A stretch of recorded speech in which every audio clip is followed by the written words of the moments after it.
Bonjour tout le monde. Alors aujourd'hui je reviens pour vous faire la première vidéo parmi une série de vidéos dont j'avais déjà parlé, c'est-à-dire une vidéo concernant mes rouges à lèvres. Aujourd'hui on va commencer avec d'abord quelques conseils pour savoir comment bien appliquer son rouge à lèvres, comment avoir un rendu le meilleur qui soit. Et après je vous présenterai mes rouges à lèvres préférés et surtout tous mes rouges. Les rouges rouges, hein, pas les rouges roses, vraiment ceux qui flashent. Alors, on va commencer par comment correctement appliquer son rouge à lèvres. Pour ça, vous aurez besoin non seulement d'un bon rouge à lèvres, ça c'est primordial évidemment, mais aussi d'un crayon à lèvres. Donc, par exemple, moi je vous montre celui-ci, ça c'est le crayon rouge baiser. Bon, là c'est couleur bordeaux. Je dirais que c'est pas que la couleur importe peu, mais de toute façon elle sera en dessous, mais essayez quand même d'avoir une couleur qui se rapproche le plus possible des tons de votre rouge. Moi en l'occurrence j'en ai deux. Bon, il faudrait que j'investisse un petit peu dans le deuxième parce que là j'ai un H&M tout pourri, mais vous voyez j'ai deux couleurs. Donc une qui est plutôt bordeaux comme je l'ai dit, et l'autre dont le nom est Poppy Red, qui est un rouge qui tire du coup plus sur le orange que sur le framboise, pour les rouges à lèvres qui sont plus clairs. Donc bon, je pense qu'il n'y a pas besoin d'en avoir vraiment plus que ça, mais c'est bien d'avoir un rouge foncé et un rouge clair. Après c'est selon vos goûts aussi, selon ce qui vous va. Donc vous aurez besoin de ça. Et si vraiment vous voulez une application parfaite, quelque chose de vraiment nickel, il vous faudra aussi du correcteur et un petit pinceau à correcteur. Donc moi mon correcteur qui arrive un petit peu à la fin, là c'est le Time Balm de The Balm. Donc je l'aime beaucoup, il faudrait que j'essaye de le retrouver, mais c'est pas une marque qui est très très facile à trouver. Et mon petit pinceau à correcteur, c'est le F70 de chez Sigma. Donc vous voyez avec des poils synthétiques. Donc ça va être pour redéfinir un petit peu le contour. Ça va vous servir aussi si vous avez quelques ratés, ce qui peut arriver, hein, même au meilleur. De toute façon, la première application, c'est jamais forcément évident. Mais voilà, c'est toujours bon à avoir. Et puis même une fois que votre rouge à lèvres est correctement posé, vous pouvez en mettre simplement sur le contour des lèvres pour faire ressortir la couleur et qu'il y ait plus de contraste entre finalement la couleur de votre peau et la couleur de votre rouge à lèvres. Et vous aurez besoin aussi, là j'ai la High Definition Powder, mais simplement d'une poudre translucide pour poudrer votre rouge à lèvres. Donc, comment ça se passe? Alors, ce qu'il faut commencer par faire, c'est exfolier vos lèvres. Donc, il y a plusieurs méthodes pour exfolier les lèvres, hein. Il existe la méthode simplement du miel et du sucre pour vous faire un petit gommage. Donc, vous mettez un peu de miel avec un peu de sucre, tout simplement, vous mélangez bien. Vous en mettez un peu sur votre doigt, puis vous passez sur vos lèvres. Il y a également la technique, je dirais des gommages qu'on achète tout fait. Moi, par exemple, j'ai celui de chez Lush au bubblegum. Après, je trouve que c'est un peu gadget parce qu'au final, toutes les autres méthodes maison marchent très bien. Vous avez aussi la simple méthode de la brosse à dents. Bon, là, moi, c'est quelque chose que je teste pas parce que j'ai la peau des lèvres qui est quand même assez sensible, donc la brosse à dents, c'est quand même un peu abrasif. Puis il y a aussi la méthode de la serviette mouillée avec de l'eau chaude que l'on passe simplement sur les lèvres comme ça. Donc exfolier correctement vos lèvres, c'est important parce que ça va vous permettre quand même d'avoir une surface qui est beaucoup plus lisse, parce que c'est vrai que il peut y avoir parfois des petites peaux, des choses comme ça sur un rouge à lèvres rouge, ça ne pardonne pas. Donc si vos lèvres sont un petit peu sèches, un peu abîmées, exfoliez-les et après hydratez-les. Surtout c'est très important bien évidemment. C'est comme notre peau, hein, quand on fait un gommage, il faut directement hydrater après. Donc une fois qu'elles sont hydratées, moi ce que je conseille de faire, c'est de faire tout ce processus là avant le maquillage. Donc après vous vous maquillez les yeux, vous vous préparez, voilà. Quand le moment est arrivé de maquiller vos lèvres, vous enlevez le surplus de baume hydratant. Et là vous passez au contour. Donc vous prenez votre crayon, vous faites le contour. Bon là vous faites un peu ce que vous voulez. C'est le moment où vous pouvez faire des formes un petit peu différentes, parce que c'est vrai que on peut simplement suivre le trait de ses lèvres, mais on peut dessiner un petit peu plus l'arc de Cupidon, on peut faire un petit peu ce qu'on veut sans non plus faire n'importe quoi, faire des traits dans tous les sens. Enfin bon, après libre à vous. On remplit ses lèvres avec le crayon, ça va permettre une meilleure tenue du rouge à lèvres. Après on applique le rouge à lèvres, donc là celui que vous voulez, Si vous avez peur de déborder, de pas trop savoir manipuler le raisin, quand je dis raisin, la plupart d'entre vous le savent, mais je préfère repréciser, c'est le bâton en fait tout simplement de rouge à lèvres. Donc si vous avez peur de ne pas réussir à le manipuler correctement, vous pouvez simplement prendre un pinceau à lèvres et remplir en fait tout simplement ce que vous venez de faire avec le crayon.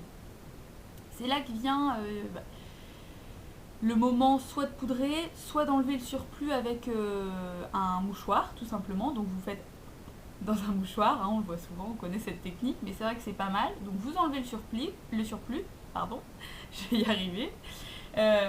Vous remettez du rouge à lèvres et vous faites ça, je dirais 2-3 fois. Généralement, il ne faut pas non plus parce qu'il ne faut pas que vous ayez ça de rouge à lèvres sur les lèvres, c'est pas agréable en plus. Soit vous poudrez et là c'est pareil, vous remettez une petite couche. Une fois que c'est fini, vous pouvez poudrer légèrement, mais si vous voulez garder le fini, alors après ça dépend parce que le problème c'est que si vous poudrez ou même si vous tapotez dans un mouchoir, le problème c'est que ça va enlever le côté brillant d'un éventuel rouge à lèvres. Il y a des rouges à lèvres lustres, bon après il y en a des mat, il y en a des normaux, classiques, voilà, mais il y en a certains qui ont un petit fini un peu brillant et là c'est vrai que la poudre ou le mouchoir ça va tout enlever. Donc après vous pouvez remettre une petite couche légèrement et normalement c'est bon. Puis là voilà, comme je vous le disais, vous mettez un petit peu de correcteur autour et normalement c'est bon, c'est fini. Et là vous avez vraiment des lèvres nickel. Alors, celui que je porte aujourd'hui, en l'occurrence, je vais déjà commencer par vous présenter celui-là. Alors où est-ce que je l'ai mis? Oui, c'est celui-là. Donc c'est le 206 de chez Make Up For Ever. Donc, je vous le montre comme ça, hop. Voilà. Après, je ne sais pas si vous verrez très bien les couleurs, mais c'est un rouge à lèvres. Donc là, lui, le fini, c'est laqué. Donc vous voyez, en l'occurrence, c'est un rouge à lèvres qui ne peut pas être simplement fini avec de la poudre. Il faut en remettre un petit peu pour avoir le côté un peu brillant, quoi. Sinon, ça enlève tout et c'est un petit peu dommage.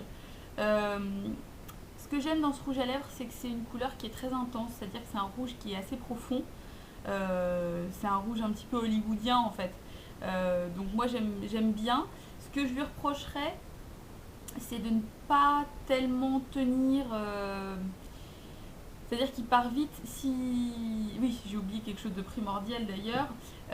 Si vous ne mettez pas du tout de base sur les lèvres, il file vite dans les petits plis qu'on a autour de la bouche. Tout le monde a ça. Moi, peut-être plus que d'autres, je n'en sais rien. Mais c'est vrai que si la qualité n'est pas au rendez-vous, je le vois tout de suite sur mes lèvres parce que ça ne tient pas. Donc pour ça, vous là, ça dépend. Hein, ça dépend vraiment des lèvres de chacune parce que je sais que tout le monde n'a pas ce problème-là. Moi, j'utilise le Lip Lock Pencil de ELF. Ça se présente tout simplement comme ça. Donc, vous voyez, c'est une petite base qu'on met par-dessus les lèvres qui permet au rouge à lèvres de mieux tenir. Et c'est surtout de ne pas filer dans les plis, en fait. Et c'est un petit peu dommage quand ça arrive, puisque c'est pas très joli. Déjà, du coup, ça fait un contour qui est beaucoup moins net. On dirait que la couleur a bavé. Et puis voilà, c'est pas joli. Donc moi je mets ce genre de choses là, mais c'est vrai que j'ai remarqué que ce rouge à lèvres de chez Make Up For Ever et tous les autres que j'ai aussi de chez Make Up For Ever ont tendance à plus filer que d'autres. Donc bon, mitigé, mais là ça, évidemment c'est un avis qui ne concerne que moi. Donc après, toujours chez Make Up For Ever, j'ai le 506 qui lui a un fini mat. Donc c'est cette couleur là. Donc vous voyez, c'est un rouge à lèvres qui là pour le coup est beaucoup plus clair. Si vous voulez, je vais mettre les deux à côté, hop, que vous puissiez comparer. Je ne sais pas si ça va forcément très très bien sortir à la vidéo. J'essaie de... Voilà. Donc on voit hein, qu'effectivement les deux ne sont pas pareils. Et là, vous voyez, c'est un peu comme pour les crayons. Il y en a un qui tire plus sur l'orangé et l'autre qui tire plus sur le framboise. Donc le mat, je l'aime bien, mais... là c'est pareil, je trouve qu'il n'est pas très mat en plus et je le compare un petit peu du coup au Revlon que je vais vous présenter aussi. Ça vous en avez déjà entendu parler parce que je l'aime beaucoup, c'est un de mes favoris. Donc c'est le Really Red 006, voilà, celui-ci qui est donc un mat de chez Revlon. Au niveau des couleurs, on est quand même pas loin, hein. On est sur un truc qui se ressemble vraiment. Vous voyez, Peut-être que le Revlon est un petit peu plus foncé, quoique non, même pas. Non, on est vraiment sur deux rouges à lèvres qui sont très similaires parce que le fini est le même et la couleur est la même. Mais à choisir, honnêtement, de tous les mats que j'ai testés, le Revlon est vraiment le meilleur. La couleur est lumineuse, il ne file pas du tout, il ne dessèche pas les lèvres. Alors que moi, c'est ce que je craignais un petit peu avec le fini mat, c'est que ce soit une matière un petit peu plus compacte et peut-être un petit peu plus asséchante. Et en fait, pas du tout. Donc honnêtement, c'est vraiment celui qui, pour moi, remporte haut la main les championnats des rouges à lèvres mat, on va dire, parce que non, vraiment rien à dire. Je l'aime beaucoup. Ensuite, toujours dans la gamme des mats, il y a le Russian Red de chez MAC. Donc ça, c'est un de leurs classiques. Vous voyez, j'essaye de vous montrer la couleur telle qu'elle est. Après, vous savez, il y a pas mal de swatchs, choses comme ça disponibles. Mais bon, là du coup, c'est vrai que ça fait un petit peu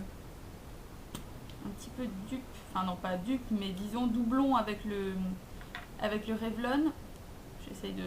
J'essaye de comparer les couleurs. Du coup, voilà, je vous montre les deux côte à côte. Donc là, c'est pareil, on est un petit peu dans les mêmes gammes de couleurs. Bien que le MAC est un petit peu plus foncé. Je l'aime beaucoup aussi, je le trouve très joli, je le mets assez régulièrement. Par contre, je trouve pas du tout qu'il a un fini mat. Pour moi, sur mes lèvres, ça fait pas mat du tout, quoi. Ça fait un fini qui est pas brillant non plus, mais pas mat. Même à l'application, on sent que c'est pas du tout la même chose. Donc c'est pour ça que bon, je l'aime beaucoup aussi, mais c'est vrai qu'au départ, moi je l'avais plus acheté parce que j'aime beaucoup le fini mat et que le Revlon me satisfaisait beaucoup et que voilà, j'avais envie de tester. Mais le côté mat, je ne le trouve pas. Ensuite, on passe au NYX. J'en ai deux de chez NYX. Le Estia, donc je vous le montre. Donc là, c'est un rouge, je l'ai quand même mis dans les rouges parce que quand on le met sur les lèvres, il fait beaucoup plus clair que le raisin. Mais là, c'est un rouge bordeaux, on va dire. Et voilà, c'est un de mes favoris aussi parce que bon, j'aime beaucoup les rouges à lèvres foncés. Je trouve ça très chic, très élégant.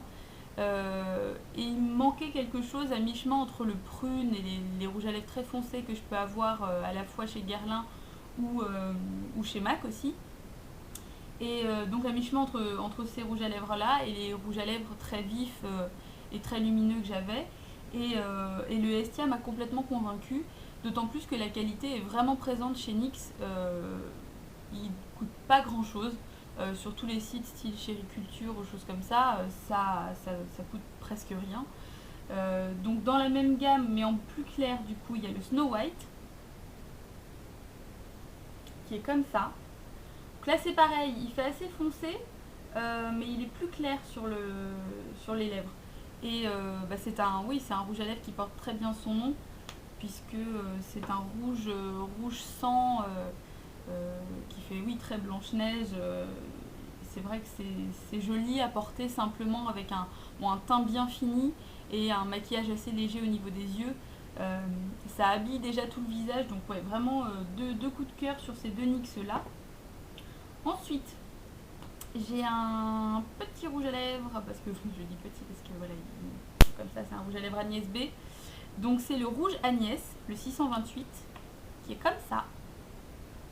Alors celui-là, je l'ai depuis pas très longtemps. Je l'ai acheté à Pampelune. Je vous mettrai le lien de sa chaîne par ici. Ça peut vous intéresser. Elle fait des revues sympas sur tout ce qui est Jolly Box, Glossy Box, trucs comme ça, je crois. Et puis plein d'autres choses, donc je vous laisserai aller voir. Donc moi, je l'ai acheté parce que j'en avais déjà un de chez Agnès B, le bois de rose, et j'aimais beaucoup le fini un peu brillant, assez hydratant et assez léger au final. Et du coup, j'ai pas du tout été déçue par celui-ci parce que du coup, ça fait pas un rouge trop femme fatale. C'est plus facile à porter, je dirais, tous les jours au travail, choses comme ça, sans avoir quelque chose de trop voyant. Donc, si vous cherchez un rouge pour débuter, je dirais les rouges, et sans avoir quelque chose de trop compliqué à assumer, je vous conseille de partir sur un rouge comme celui-ci, c'est-à-dire un rouge avec un fini un peu brillant et un petit peu glossy. Ça peut être pas mal, ça peut être facile, un peu plus facile au début. Ensuite, ça c'est un de mes chouchous aussi, c'est un guerlin. Donc ça, alors là, c'est dans les Kiss Kiss, voilà, et c'est le Fabulous Rouge, le numéro 531. La qualité des guerlins n'est franchement plus à prouver. Moi, c'est une marque, donc je suis vraiment tombée amoureuse au niveau des produits pour les lèvres. En tout cas, j'ai pas encore eu l'occasion de tester d'autres produits, que ce soit pour le teint, pour les yeux ou quoi que ce soit. Mais pour les lèvres, c'est vraiment une marque vers laquelle je vais les yeux fermés parce que le fini est magnifique. Les couleurs tiennent très longtemps. Et puis, ça hydrate les lèvres, ça n'assèche pas du tout les lèvres. Les packagings sont jolis. Vous voyez, celui-ci, il est comme ça. Donc non, vraiment, vraiment magnifique. Et en fait, c'est une amie qui m'a un petit peu fait plonger dedans. Il y a ça 2 ans peut-être, 3 ans, oh, je sais plus, en m'offrant cette merveilleuse petite chose donc vous avez déjà vu, hein, je vous en ai déjà parlé, c'est le rouge geisha. Donc vous voyez le packaging qui s'ouvre avec le petit miroir, enfin bon, c'est vraiment c'est un vrai bijou. Donc là, hop, voilà. Donc ça c'est le rouge geisha. C'est vraiment le rouge classique qui est assez profond, mais qui lui ne tire pas du tout sur le bordeaux. Hein. C'est vraiment plus un... Il est à mi-chemin entre le framboise et le orangé en fait. Voilà, c'est un vrai rouge, un pur rouge. Et elle l'avait choisi parce qu'elle sait qu'effectivement j'ai les lèvres sensibles et que voilà, il faut vraiment quelque chose qui n'agresse pas les lèvres. Et elle ne s'était pas trompée. Moi je ne connaissais pas du tout les rouges à lèvres un peu haut de gamme avant ça. Et là c'est vrai que ça a été le coup de foudre. Vous savez que depuis j'en ai acheté un autre dans des coloris plus foncés. Mais c'est vrai que voilà, c'est vraiment la référence, je dirais, pour les rouges à lèvres pour moi. Hein, parce qu'après je les ai pas tous testés non plus. Hein. Je ne demande que ça. Donc on verra avec le temps après si jamais j'ai d'autres coups de cœur pour certaines marques. Mais c'est vrai que de tous mes favoris, vraiment ceux que je retiens c'est les deux Guerlain, ces deux-là. Et puis le Revlon aussi que j'aime beaucoup. Après les autres je les aime beaucoup aussi, mais s'il fallait vraiment n'en garder que 3, ce serait ceux-là. Voilà, je pense qu'on a fait le tour. N'hésitez pas si vous avez des questions à me poser, si vous souhaitez plus d'infos sur certains rouges à lèvres. Je reviens bientôt du coup avec mes autres rouges à lèvres. Je vous ferai les teintes un peu neutres et les teintes plus foncées aussi. J'essaierai de mettre ça sur la même vidéo pour pas que ce soit non plus 15 vidéos, voilà.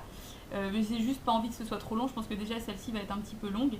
Je vous dis à bientôt et puis encore n'hésitez pas, je vous mets toujours le lien de ma page Facebook et de l'adresse mail à laquelle vous pouvez m'écrire. Voilà, je vous souhaite une bonne soirée, à bientôt.